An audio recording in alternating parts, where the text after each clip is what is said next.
الحمد لله الحنان المنان الذي خلق الإنسان وعلمه البيان، والصلاة والسلام على رسوله سيد الإنس والجان وعلى آله وأصحابه ذوي الخير والإحسان، أما بعد، فأعوذ بالله من الشيطان الرجيم، بسم الله الرحمن الرحيم. لقد جاءكم رسول من أنفسكم عزيز عليه ما عنتم حريص عليكم بالمؤمنين رؤوف رحيم. صدق الله مولانا العظيم. بارگاہ رسالت معاب صلی اللہ علیہ وسلم میں درود پاک کا ہدیہ پیش کریں. اللہم صل علی سیدنا و مولانا محمد معدن الجود والکرم وآلہ واصحابہ الکرام وابنہ الکریم وبارک وسلم صلاۃ دائمۃ سرمدا ابدا. عزیزان گرامی وقار،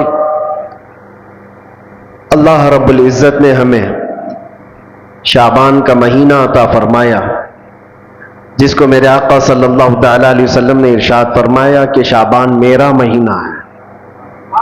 ہم حضور پاک صلی اللہ علیہ وسلم کے مہینے میں داخل ہیں، اور دعا یہ کرنا بھی سنت ہے کہ اللہ کے نبی صلی اللہ تعالی علیہ وسلم جیسے ہی رجب کا مہینہ آتا تو دعا فرماتے ہیں، اللہم بارک لنا فی رجب و شعبان و بلغنا رمضان.